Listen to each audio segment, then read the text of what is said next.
Back with another one, this time GIZDODO. You have the fried plantain, the gizzard covered in that rich pepper stew. Let's just get into this recipe. I'm using turkey gizzard. You can use chicken gizzard, of course they are much smaller. I just prefer this. Now that they're all clean, add in the bay leaf, some all-purpose seasoning, a little bit of chicken seasoning in there. Just pour that into the pot. Mixed herbs, of course, just to give it a bit more flavour, and some curry, because if you know what gizzard is, you just want to get rid of that funk.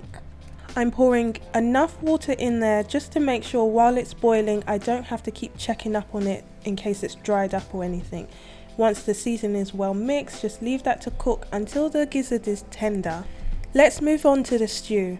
I'm just using 1 tin of plum tomatoes and some red peppers. I use maybe about 2 Romano peppers. Add in the onions as well. I think I used 1 this time, and you can add some scotch bonnets however spicy you want it. I've blended this completely smooth. The full recipe is in the description box, as well as where I got this amazing blender. Now that that is all done, I'm going to pour this into a pot with some hot oil. I placed the lid on straight after because the stew will just start splattering. If you haven't already liked this video, be sure to hit the like button. It really does help me out. Subscribe if you want to be part of the gang. Now that it's bubbling, it's cooled down a little bit now. I'm pouring the little bit that was left in the blender. I like to cook the stew the first 10 minutes without any seasoning at all, and then afterwards add some chicken seasoning. You can add your favorite type of seasoning. I just keep it real simple, chicken seasoning, and that's it. I don't even put salt. If your stew is sticking to the bottom of the pot, it might be either there's not enough oil or your heat is too high. So I've turned my heat down. The texture is perfect, the flavor is amazing, the color is rich, baby. In total, I cooked the stew for about 30 to 40 minutes. My gizzard is now cooked. It's nice and soft. I can smell the flavors from the seasoning and the herbs. I've rinsed it off, and I'm just going to cut it into nice bite-sized chunks. There isn't a real rule on the size you should cut your gizzard, but I like mine to be roughly the same size as the plantain. So today I kind of want to cut my plantain medium size, so I'm cutting my gizzard. Let me know in the comment section, are you team turkey gizzard or are you team chicken gizzard?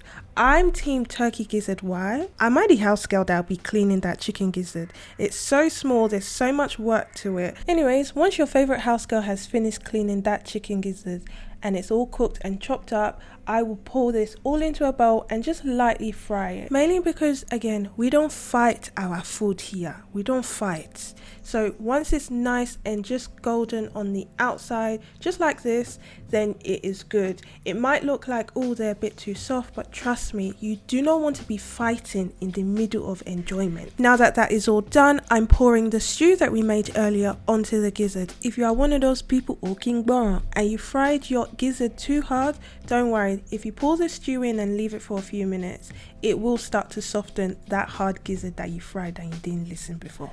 Main reason why I like to pour the stew into a gizzard, it just adds more flavor, you know. It's gonna soak into the plantain super easy, but the gizzard, it does take a little bit longer. So I'll leave this and move on to my plantain. I like using a ripe plantain, so the outside will be completely yellow, no black marks.